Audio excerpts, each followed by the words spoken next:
Tous les êtres humains ont droit à un cadre de vie sain. La question sur la protection de l'environnement est alors un sujet qui interpelle tous les peuples. Au Bénin, la loi numéro 98-030 portant loi cadre sur l'environnement en République du Bénin met en place des dispositions légales pour protéger l'environnement. Aussi, chaque année, la Journée mondiale de l'environnement vient rappeler le rôle que joue cet espace où nous vivons afin d'adopter les comportements qu'il faut pour sa sauvegarde. L'environnement est un milieu de vie où sont censés vivre les animaux, les végétaux. Ce n'est pas simplement un ensemble d'êtres vivants, mais c'est aussi une ville. Une ville constitue aussi un environnement, c'est un ensemble de bâtiments. C'est un lieu où nous sommes censés vivre en harmonie. Lorsqu'on dit environnement, c'est tellement vaste et il est difficile pour le Béninois lambda ou l'Africain lambda, le citoyen du monde lambda, de vraiment l'apprécier, de le circonscrire. C'est pour ça que nous sommes très contents que notre gouvernement actuel ait donné le nom de cadre de vie. Le cadre de vie commence par ta maison, par ta chambre. Comment peux-tu entreprendre ta chambre pour te porter bien dedans? Ta maison et la devanture de ta maison, ton village et ton quartier de ville. Qu'est-ce que tu veux pour être à l'aise? La pollution de l'eau, des sols, de l'air, ainsi que l'épuisement des ressources et les changements climatiques ne constituent que les résultats des comportements adoptés par chaque être humain, ce qui menace l'environnement mondial aujourd'hui.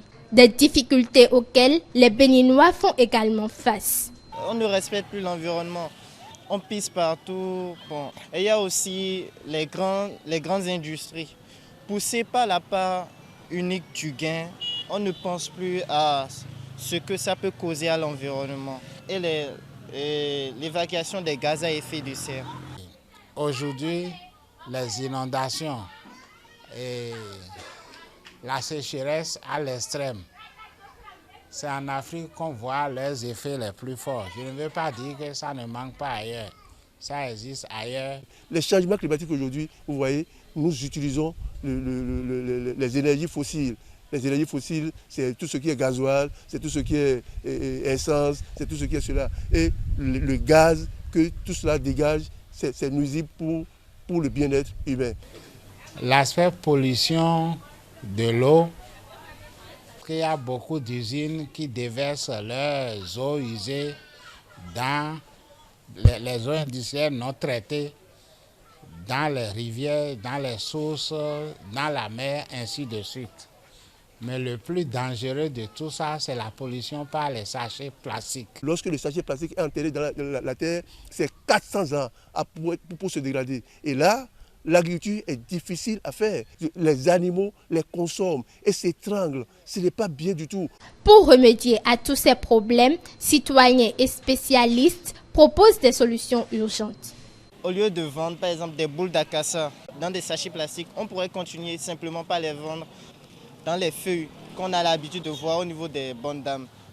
Pour lutter contre les pollutions, les dégâts que les gens font à l'environnement, ce n'est pas seulement l'État central, ça part de l'individu, du citoyen, du Béninois lambda. Il faut balayer, il faut toi-même, l'hygiène corporelle, c'est quelque chose de très important. Tu peux être en train de parler à quelqu'un et ta bouche va sentir.